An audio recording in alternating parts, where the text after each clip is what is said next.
Soy el coronel Boris Bellido. Actualmente funjo como agregado policial en los Estados Unidos de América. Yo siempre inicio este curso, este taller, este simposio, eh, mostrándoles un pequeño video.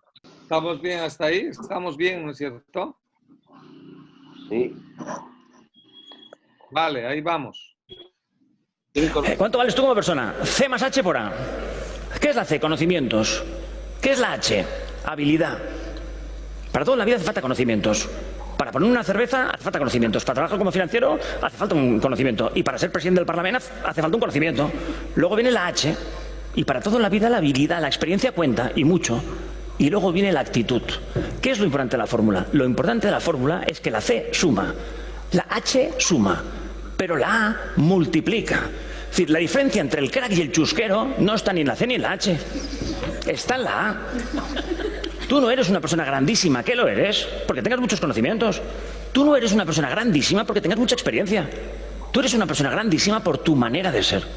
A ti nadie te aprecia por lo que sabes o los títulos que tienes. Nadie te aprecia por los años que llevas trabajando o tus habilidades. A ti te aprecian por tu manera de ser. Y todas las personas fantásticas tienen una manera de ser fantástica. Y todas las personas de mierda tienen una forma de ser de mierda. Perdón, es la presión de... Pero donde pongo persona, pon lo que tú quieras. Todos los jefes y jefas fantásticas tienen una manera de ser fantástica. Y todos los jefes... Pues eso. Y si no piensas en los jefes que has tenido, ¿con cuál te quedarías? Yo no digo que la CLH no sean importantes. Las CLH son muy importantes. No hay nada peor que un inútil muy motivado. No tengo ni idea, no tengo ganas. Claro que el conocimiento es importante, pero no lo elegimos por sus conocimientos, lo elegimos por su manera de ser. Y era una jefa brutal por su manera de ser. En el plano personal es más fácil. Aquí, ¿cómo elegimos los amigos? ¿Por C, por H o por A? Pues nadie elige a sus amigos por currículum. O sea, los elegimos por la manera de ser. Si preguntáramos a tus hijos, ¿qué tal tu papi o tu mami? No, mi mami fantástica. Hombre, pues cuéntanos. Pues 14 años de experiencia en su sector. Seguro que no. Porque nuestros hijos tampoco nos definen ni por C ni por H, nos definen por la manera de ser. Pues mi mami fantástica, mi papá fantástico, porque me quiere, porque me ayuda, porque juega conmigo, porque se pone de portero. Y así es como nos definen las personas. Nos valoran por la manera de ser. Y el problema es que cuando uno está desanimado, uno pierde lo mejor que tiene, que es la manera de ser.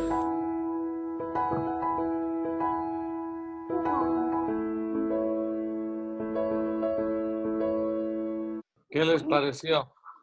Excelente, mi coronel.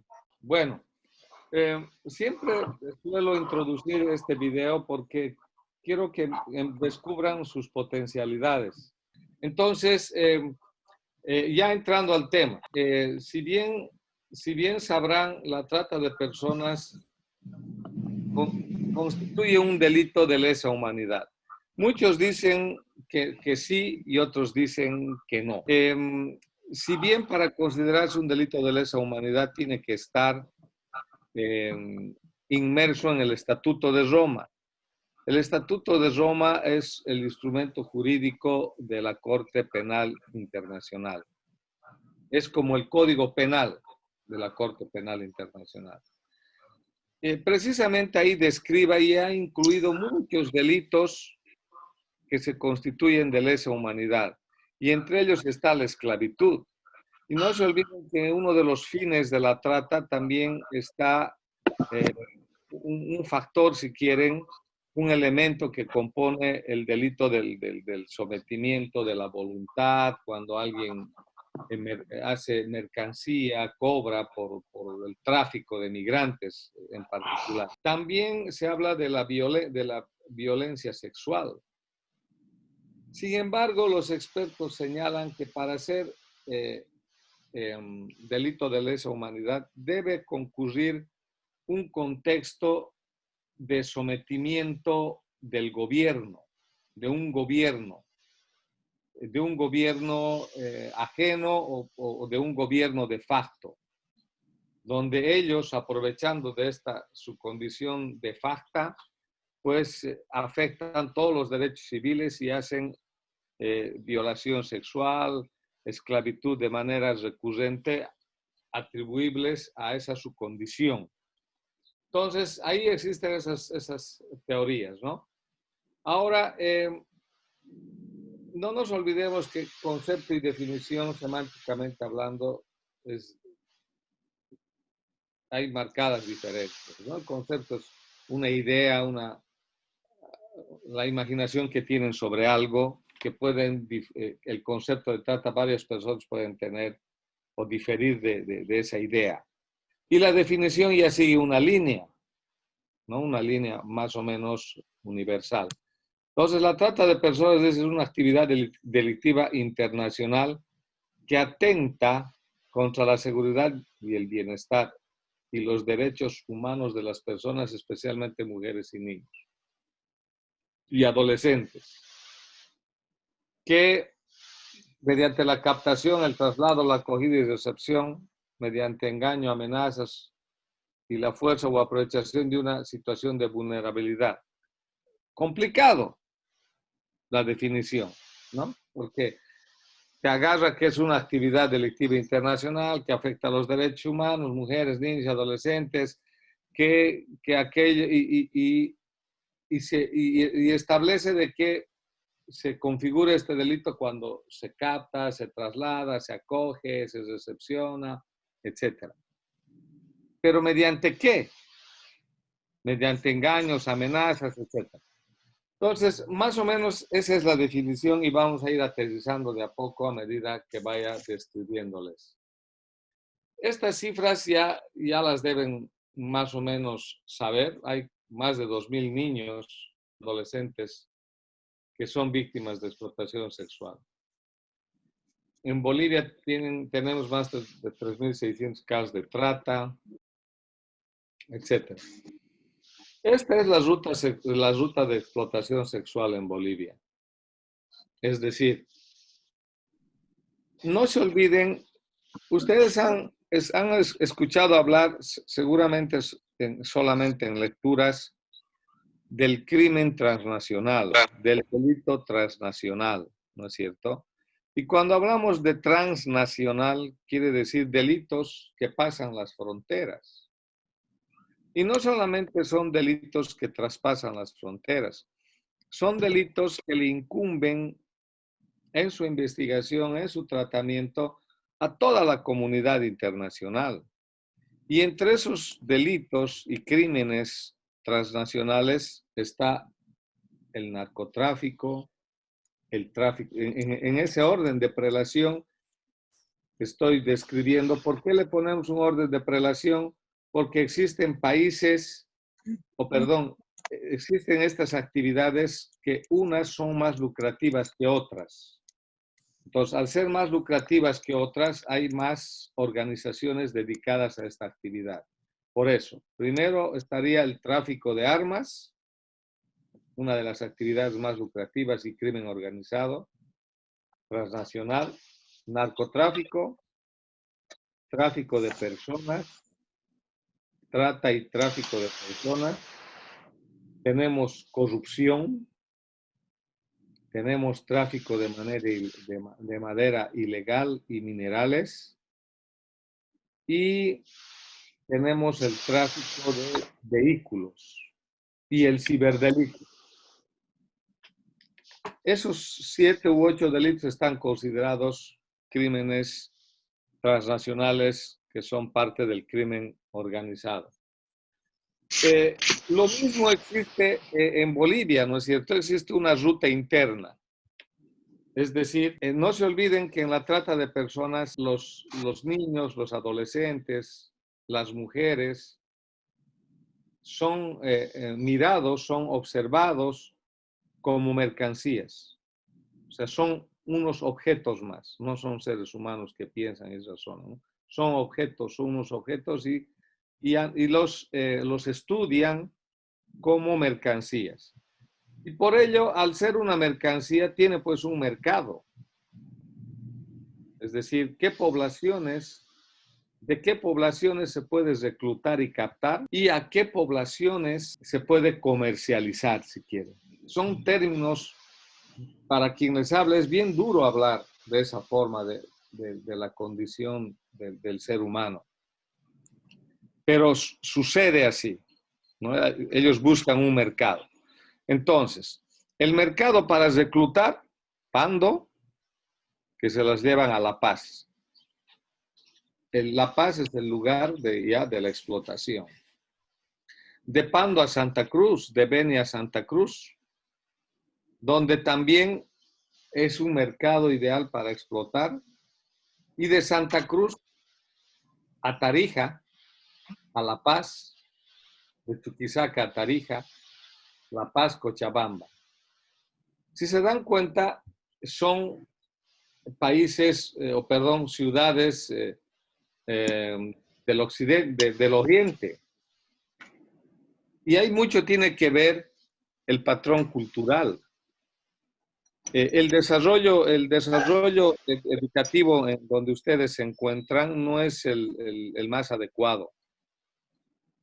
Y también las familias están limitadas en el acceso a la educación y responden a transmitir de generación en generación no aspectos éticos, morales, sino más de tipo costumbrista.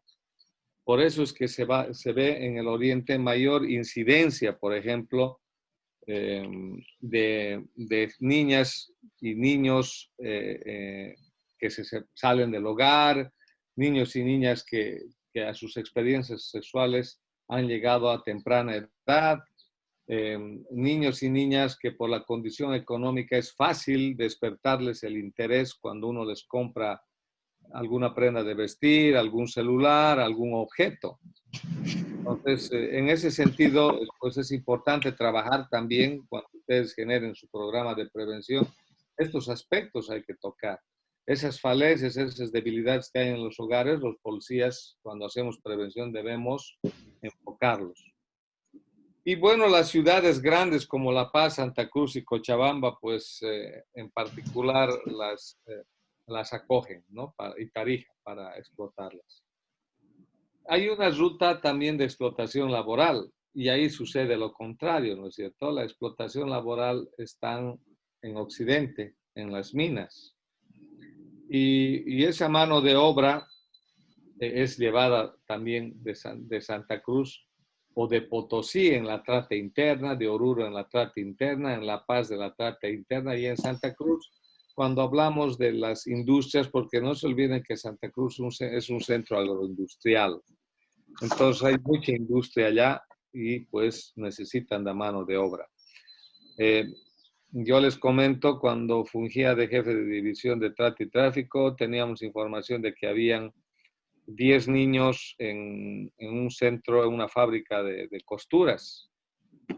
Y como teníamos medios, nosotros hacíamos los informes, los requerimientos, obteníamos los requerimientos necesarios, nos pagaban pasajes en avión, llegábamos a Santa Cruz, organizábamos el operativo con la Defensoría de la Niñez, la Fiscalía y los policías, irrumpiendo en 3 inmuebles donde había estas fábricas de costura. ¿Y a qué hora irrumpíamos? En horas de la noche, pese de que todo domicilio es inviolable en horas de la noche, ¿no es cierto? Pero les hacíamos firmar un acta de consentimiento al propietario, en un acta. Porque si el propietario de manera expresa te consiente, entonces ese allanamiento no es ilegal, aún teniendo la orden, porque se tienen que ejecutar los allanamientos de 7 a 7, ¿no es cierto? O sea, de 7 de la mañana a 7 de la noche. Entonces, en ese horario más bien solían descansar los adolescentes. Entonces, teníamos que irrumpir. En unos hemos irrumpido con consentimiento y en otros hemos concebido o hemos invocado la flagrancia.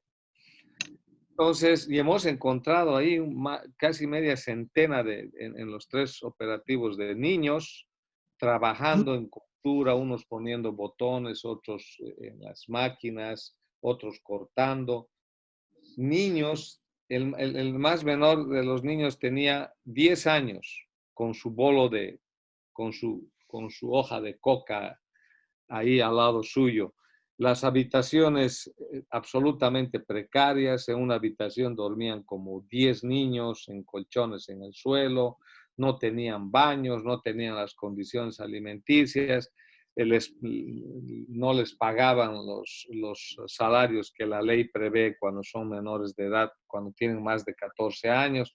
sea, era un escándalo mayúsculo. Son esos aspectos que hay que observar, ¿no es cierto?, cuando ustedes realizan un allanamiento. Entonces, los hemos rescatado y los hemos aprendido y remitido al Ministerio Público. Hay un sistema de calificación de los países en cuanto a la trata. Bolivia, esa época ya estábamos entrando, cumplen del todo con las normas mínimas porque teníamos el apoyo de la Embajada Americana. Lastimosamente no es que porque yo esté en los Estados Unidos se puedan decir este coronel es pro gringo, pro yanqui, no. Simplemente es ser objetivo, es bueno ver la realidad objetiva. Y yo he trabajado en esos dos momentos en trata y tráfico, en el momento en que la Embajada Americana nos apoyaba y en el momento en que no nos ha apoyado con nada. Definitivamente los recursos financieros administrativos son determinantes para realizar una investigación. Yo entiendo que ustedes, por ejemplo, en la FELCC, los que trabajan en San Borja o en Trinidad, sus condiciones deben ser precarias. Ya me imagino, esas computadoras deben ser de hace 5 años o más atrás, no deben tener internet y si tienen internet desde sus medios, los teléfonos también de sus medios, deben peregrinar para que les den un vehículo, deben utilizar a la víctima para que erogue los gastos, etcétera. Ese tipo de aspectos hacen, o sea, yo destaco y admiro, ¿no es cierto? Porque yo también he trabajado de esa forma. He trabajado. Mi pecho es muralla, de mi bolsillo el dinero, gasolina de mi dinero, pidiéndole a la víctima, etcétera, etcétera, ¿no? Entonces, a ver, pongan la diferencia. Si la Embajada Americana nos apoyaba con vehículos, con gasolina, con pasajes, incluso teníamos un incentivo con material de escritorio, pues el policía difícilmente se va a corromper. Segundo, va a tener una motivación permanente porque sabe que su trabajo lo realiza en condiciones favorables, ¿no? Y va a investigar y hacer que los casos se esclarezcan. Versus no tener, sabes que vas a poner de tu bolsillo, sabes que el sistema está corrupto, sabes que algunas autoridades judiciales o fiscales no acompañan tu investigación, porque cuando estaba la embajada, pues las capacitaciones eran para jueces y eran para fiscales, y también a ellos se los apoyaba en sus recursos, en computadoras, internet, entonces había todo un circuito de apoyo. Entonces, si ustedes me preguntan, ¿antes era mejor o ahora? ¿Cuándo era mejor? Antes. Eso es realidad objetiva. Y no es porque yo sea pro gringo, me quieran decir, no, simplemente hay que lecturar la realidad objetiva. Y desde el momento en que se rompieron las relaciones con la Embajada Americana y se fueron, esa oficina yo he trabajado 1 año y he aguantado. Bueno, no es que aguanté, me sacaron, pero he seguido al ritmo en el cual ustedes ahorita trabajan. Y esa no es la forma adecuada. Así que si alguna vez ustedes tienen la oportunidad a través del IDH acceder a los municipios, fortalezcan fundamentalmente la división de trata y tráfico de personas. Yo sé que todas las divisiones necesitan, pero ¿por qué la división de trata y tráfico de personas? Porque constituye un delito de lesa humanidad y se trata de seres humanos. Hablamos de seres humanos, no de objetos. Y de niños. Es el valor más preciado que tiene la humanidad. Entonces, ahí estábamos en el nivel 1. Cuando salí de trata y tráfico llegamos al nivel 2 y ahorita están en el nivel 3 y creo que ya están en el nivel 4.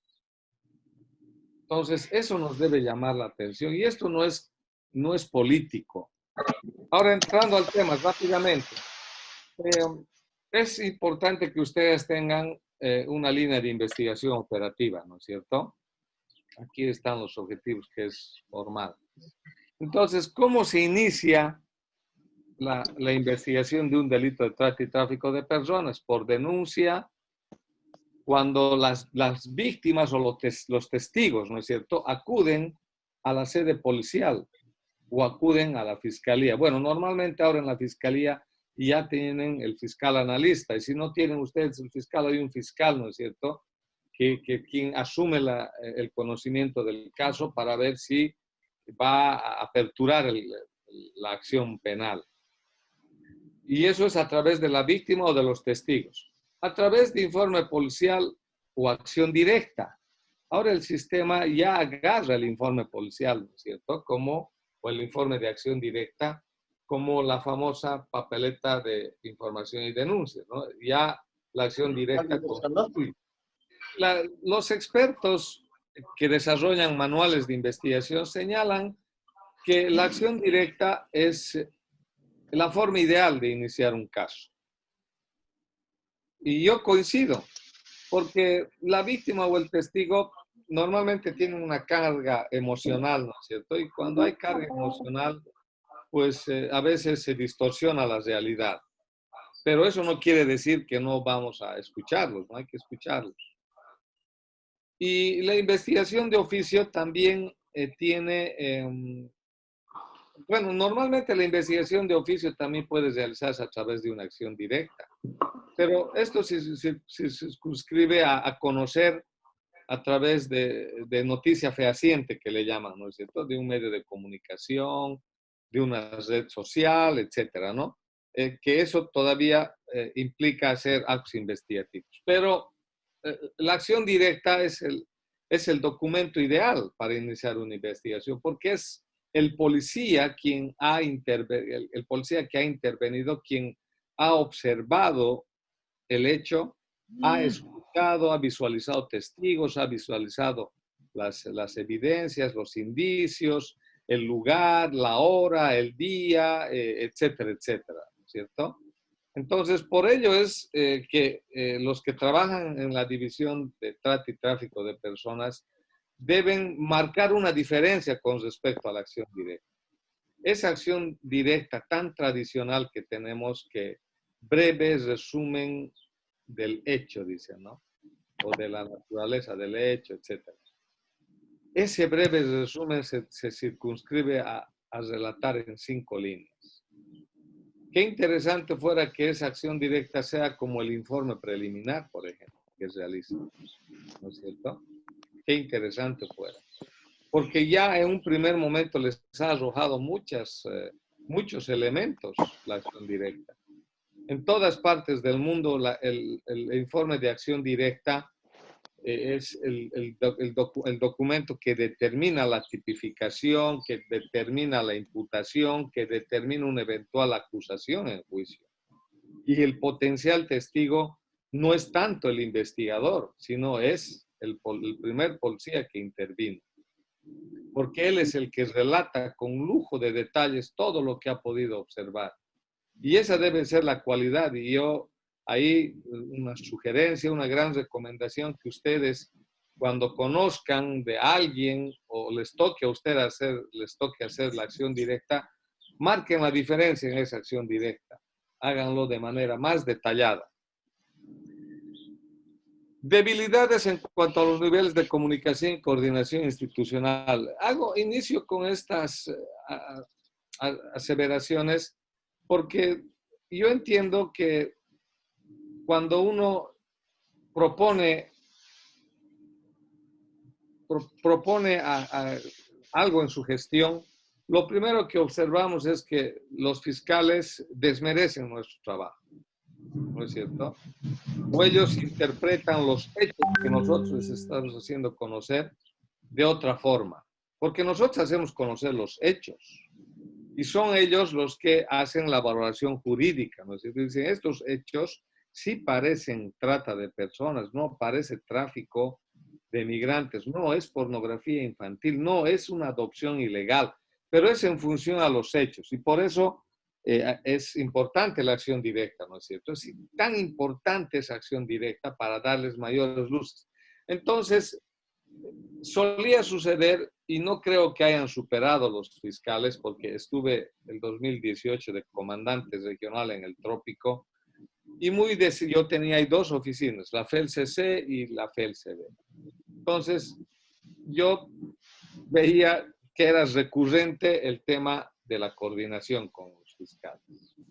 Y todo el mundo como solución coordinación, dicen, ¿no? Y todos coordinan y al final, sí, vamos a hacer, dicen, ¿no? Como los políticos. y al final no hacen nada. Entonces, yo les recomiendo dos cosas al respecto. Pues los superiores son los directores, jefes de división que no están inmersos en la investigación, son los encargados de coordinar estas debilidades. Y el investigador ya no coordine nada, todo hágalo a través de su informe. Porque en esa coordinación, cuando uno va al fiscal, termina sometiéndose a la voluntad de ellos y no se olviden que todos tienen su zona de confort. Y no quieren salir de la zona de confort y dicen, este caso no va a prosperar, este caso está débil. O sea, y ellos ya han hecho un análisis de inicio. Y eso es un error, un grave error. Ahora, hablamos de las dificultades para identificar a las víctimas de trata por parte de la policía y fiscales, quienes tienden a tipificar los hechos por otros delitos conexos. ¿Alguien me puede decir en qué consiste identificar a las víctimas de trata? Mi coronel, bueno, identificar a las víctimas de trata serían aquellas personas que están sufriendo alguna vulneración a sus derechos en cuanto a su libertad, teniendo consecuencias, digamos, esclavitud sexual, laboral, demás cosas, ¿no? Lo que puedo entender. ¿No? Y, bueno, que esté sufriendo algún flagelo, ¿no? Como, por ejemplo, no pueda desarrollar sus actividades con libertad, ¿no? Ya que hay una persona a quien está sometiendo a una esclavitud. Muy bien. Cuando normalmente, seguramente se viene a la cabeza cuando decimos identificar a las víctimas de trata, entonces tengo que identificar ya en sus generales de ley. Ustedes saben que eso es un PON, es un procedimiento de operaciones normales de un buen policía, ¿no es cierto? Establecer lo primero, sus generales de ley. Pero cuando decimos, tenemos que establecer si esa víctima que dice ser, que dice haber sido objeto de explotación sexual, de explotación laboral o adopción ilegal, es realmente una víctima de trata. Y para establecer si es una víctima de trata, anótense, porque esto es el ABC de la trata y tráfico de personas. Deben concurrir tres aspectos. El primero, uno, la actividad. ¿Y qué hay que buscar en la actividad? En la actividad se debe buscar que haya habido la captación o el reclutamiento, que haya habido privación de su libertad o acogida. Una cosa es la privación de libertad y otra cosa es la acogida, ¿no ve? Es decir, aquellos, un ejemplo les voy a poner de acogida. Alguien se escapa de su casa, ya siendo menor de edad, llega a Sucre y en Sucre está en un hogar, bueno, en una familia. Y una familia lo acoge a sabiendas que es menor de edad. Esa acogida es ilegal. Entonces ya lo está acogiendo, ¿no ve? Entonces dice, y privación de libertades contra su voluntad. Entonces, captación o reclutamiento, privación de libertad o acogida. Acogida o recepción de seres humanos, dice. Acogida o privación, acogida o recepción de seres humanos. En la actividad. Y traslado. El traslado no siempre va a ser de un país a otro, de un departamento a otro, de una provincia a otra. También el traslado es interno, de una zona a otra zona. Uno, ese es en la actividad. Ojo, y en la actividad no tiene que concurrir precisamente todos estos elementos que yo les estoy mencionando. Puede haber directamente la acogida. Entonces, no necesariamente tiene que haber la captación. Porque la captación la van a probar ahí en la acogida. En la acogida recién no va a haber captación porque en la acogida recién van a acudir a uno de los medios que les voy a señalar. A través del engaño le van a convencer. de que si se dedica a una actividad de prostitución, etcétera, que va a ganar mejor, y ya están acudiendo al engaño, ¿no es cierto? Pero en la actividad ya está la acogida, ya está la acogida. Pueden no haberle captado ni reclutado, pero la han acogido, o ha habido la recepción. Entonces, para identificar, decíamos, ¿no? Para no pasar. Es la captación o reclutamiento, privación de libertad, recepción, acogida o recepción de seres humanos. Ahora, el segundo componente son los medios. Los medios. ¿Qué medios han utilizado? La amenaza, la coerción, la coacción. Entonces, cuando hablamos de los medios, están amenazas, engaños, coacción, privación de libertad. Y viene lo más, secuestro, viene lo más importante, situación de vulnerabilidad. Todos los menores de edad, absolutamente todos, están en situación de vulnerabilidad. Esto ya lo ha dicho la ciencia, ¿no es cierto? Hasta los 18, hasta antes de los 18 son menores de edad. Hasta antes de los 18 es fácil influenciarlos, es fácil manipularlos, es fácil inducirlos. Entonces, hasta antes de los 18 la situación de vulnerabilidad. Ahora hay también situación de vulnerabilidad y ahí entran las trabajadoras sociales. Aquellas que pueden hacer un estudio socioeconómico de alguna persona que ha estado en prostitución que sea mayor de edad. Si ustedes prueban que ella ha sido captada, reclutada, acogida con engaños, producto de su situación precaria económica, ustedes logran demostrar eso, pues hay situación de vulnerabilidad también en una persona adulta que no tenía dinero, que vivía en condiciones infrahumanas, y de eso se ha aprovechado el proxeneta para reclutarla, ¿no es cierto? Entonces, estamos actividad, medios y fines. Y en los fines ya están lo que sabemos, ¿no? Con el fin o propósito de explotarla sexualmente, de explotarla laboralmente, de adoptar ilegalmente, de tráfico de órganos, etcétera, ¿no ve? Entonces, ojo aquí, ojo. Y este es un gran dilema, y no sé si tocaron este tema con nuestro queridísimo doctor Gira. Les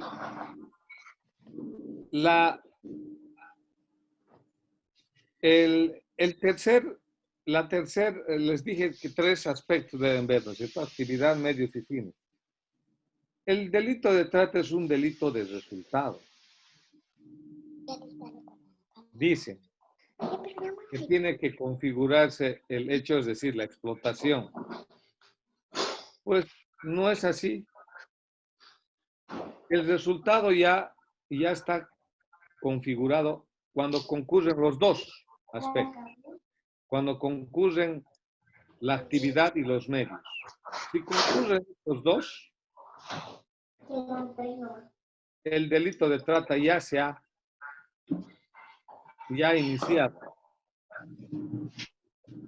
Me dejo entender. No es necesario que exista la explotación. Y eso ya está en los manuales internacionales de trata y tráfico de personas, en los manuales para operadores de justicia, ya está esto establecido. Si ustedes logran probar los dos aspectos sin que se haya consolidado la explotación, pues ya estamos hablando de un delito de trata de personas. Hay un protocolo de actuación que deben tomar en cuenta. Dice proporcionar atención a la víctima en sus necesidades básicas. Es decir, en cualquier intervención o inicio de investigación hay que centrar la atención en la víctima y particularmente en sus necesidades, ¿no es cierto? Si tiene ropa, su aseo personal. Normalmente estas víctimas han sido maltratadas, emocionalmente están destruidas, etcétera, ¿no? Luego, no realizar actos que puedan revictimizar, estigmatizar o criminalizar a la víctima para que coopere con el proceso. Es decir, debemos ganarnos la confianza de la víctima, ¿no? Y la tranquilidad y y hacer las veces de un sacerdote, si quieren, ¿no? de un padre. Brindar alojamiento que garantice su seguridad personal y la de su familia. Brindar a la víctima opciones en el momento oportuno para que pueda hacer llamadas. Es importante establecer de manera inmediata el contacto con su familiar. Contar con interpretación cuando sea necesario. Brindar servicios médicos y psicológicos.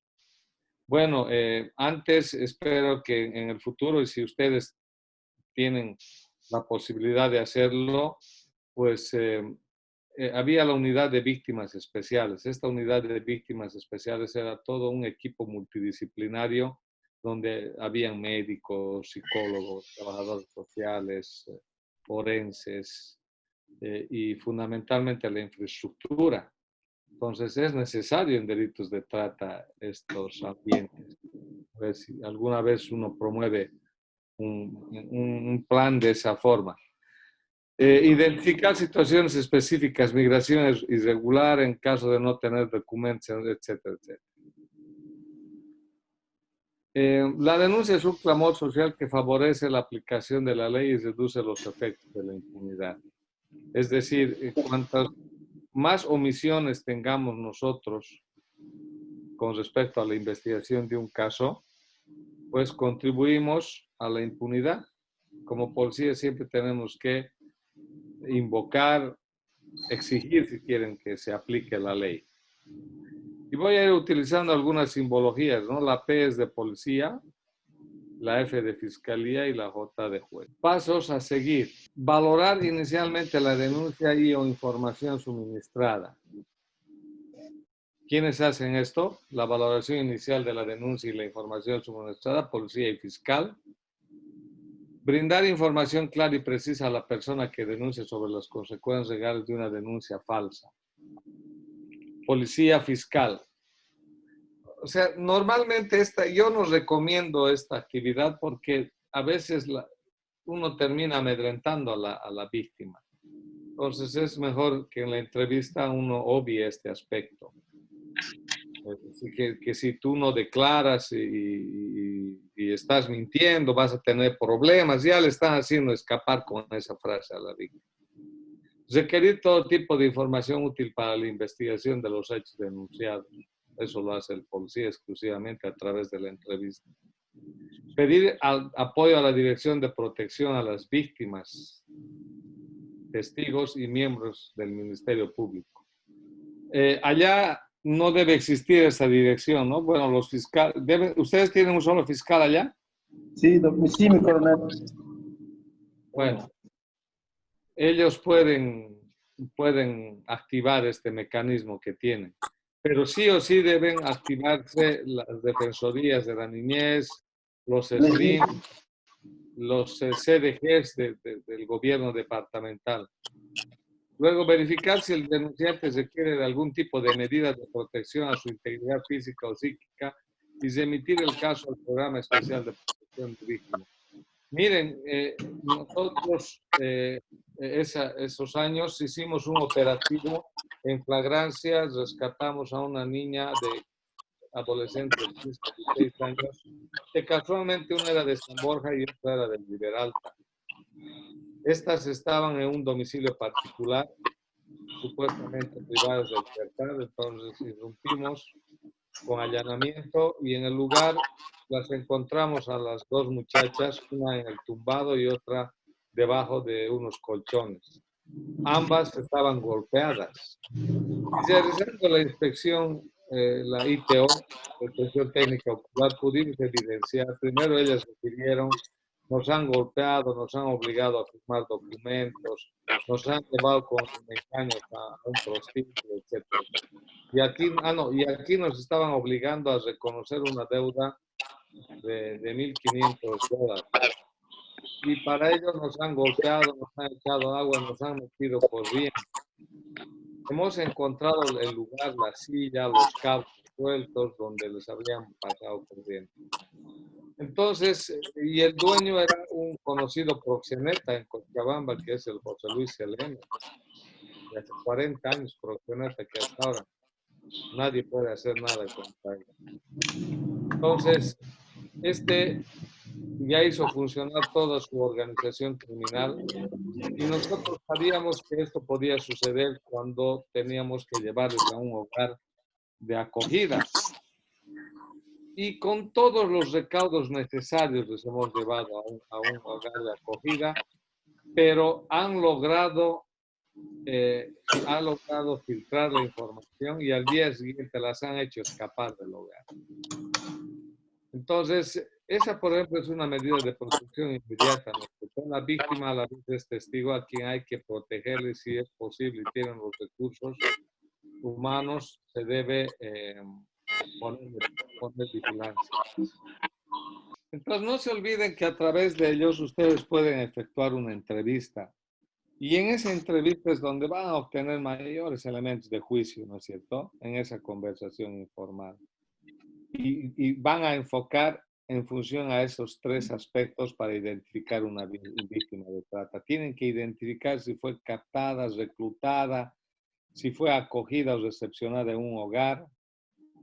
Esos aspectos tienen que determinar, eso es clave. Y segundo, tienen que determinar qué medio se ha utilizado.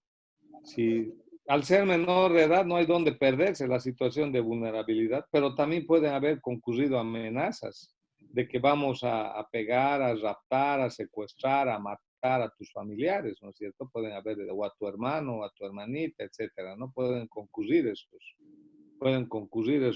extremos.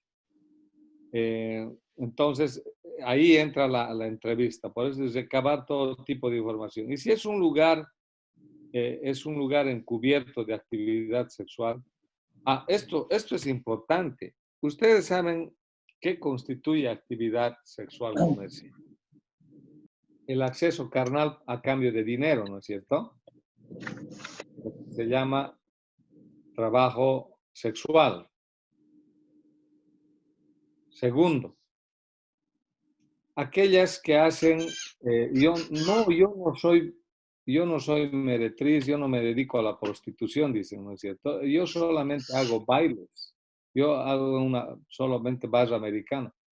El baile erótico es otra actividad sexual comercial.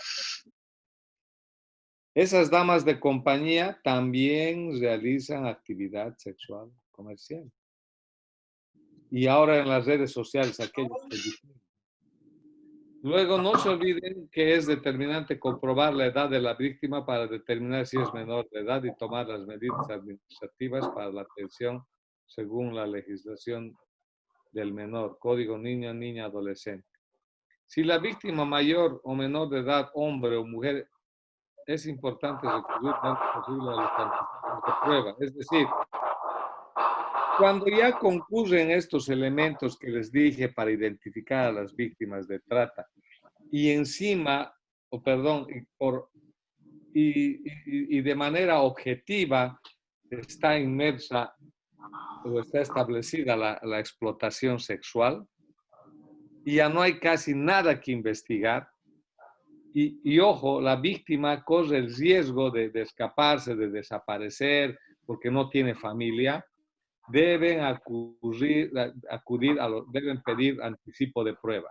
Bueno, el anticipo de prueba es lo que se hace en juicio cuando el fiscal, después de 6 meses, presenta su acusación y los jueces fijan después de otros 6 meses día de audiencia, ¿no es cierto? Y es ahí donde la víctima debe ir y relatar estos extremos ante un equipo multidisciplinario, lo que ahora se conoce como la Cámara GESEL, para proteger la identidad, la revictimización, etcétera, revictimización, etcétera, pues es actividad procesal que se realiza antes. Y no se olviden que por imperio de la Constitución Política del Estado, el interés superior del menor está sobre todas las decisiones. O sea, no hay orden de prelación. Si dicen, pero este caso me ha entrado antes, debes resolver con prioridad los casos donde hay menores de edad, porque ese es el interés superior del niño. Eso hay que invocar, camaradas. y por ello se pide el anticipo de prueba. Ustedes ya el mismo día pueden hacer o el segundo día el anticipo de prueba, llevarla a la testigo ante un juez en presencia del fiscal y el abogado del imputado a proceder al anticipo de prueba. O en su caso, aunque no esté el imputado, ahí se nombra un abogado defensor que salva este vacío jurídico. Luego, si existieron algunas de las, o sea, ya les decía, ¿no? Si han captado, ha habido transporte, ha habido traslado, acogimiento, receptación, etcétera, ¿no? Y aquí está la amenaza, eso es lo que ya les expliqué hace un rato.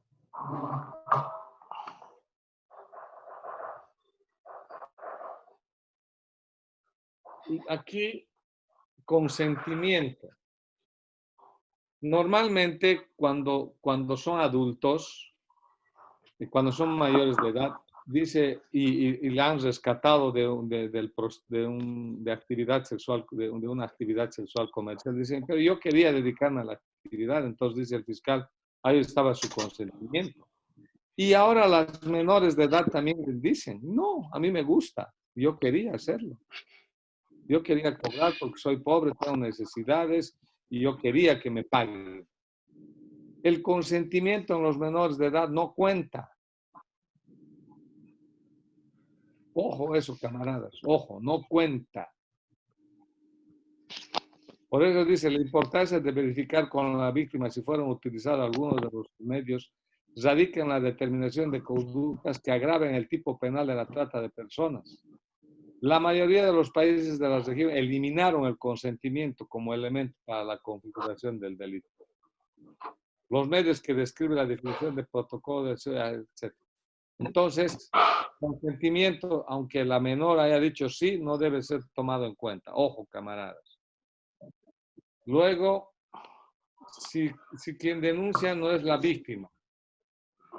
Y si hay relación de parentesco, hay que determinar la relación de parentesco, ¿no? Si la víctima se encuentra retenida o bajo custodia de los tratantes, hay que obtener información sobre su paradero, pedir información sobre la familia de la víctima, realizar una inspección de registro en lugar del hecho, etc., ¿no?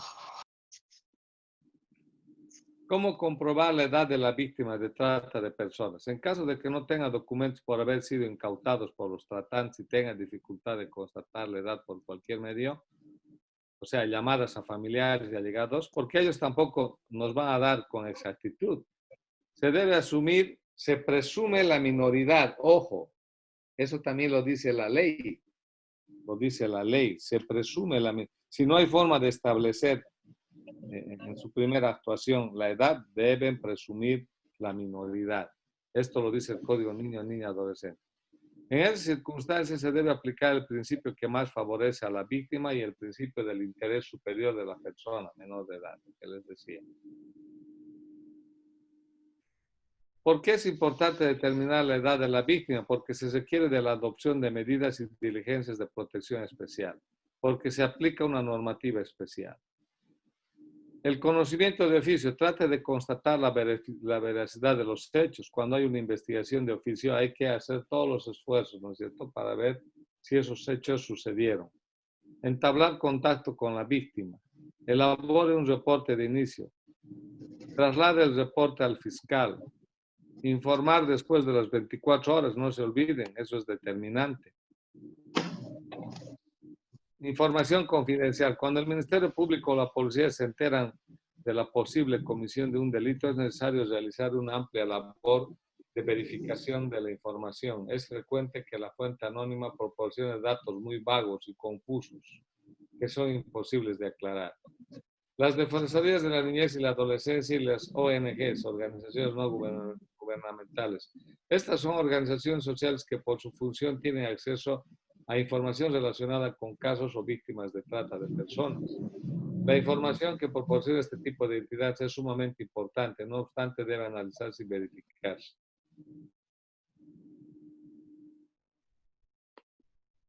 Allanamiento, registro y secuestro. Objetivos del allanamiento. Ustedes saben cuál es el objetivo del allanamiento, ¿no es cierto? Primero, si es un allanamiento post rescate de la víctima o es antes. Si es post, el objetivo del allanamiento es capturar o recabar los mayores elementos probatorios posibles relacionados al caso. Si es un allanamiento en flagrancia para rescatar víctimas, lo primero que se debe hacer es proteger la seguridad física de las víctimas. Proteger la integridad física de las y los policías que realizan la diligencia. Capturar a los posibles inculpados y recabar los elementos probatorios relacionados con el caso que se investiga. El allanamiento en flagrancia, ya hablamos. Cuando el policía realiza operaciones de rutina, se determina que en un lugar determinado se está cometiendo un delito. Cuando se producen requerimientos de auxilio en un sitio determinado que genera una intervención policial. Cuando haya petición y consentimiento del dueño del inmueble.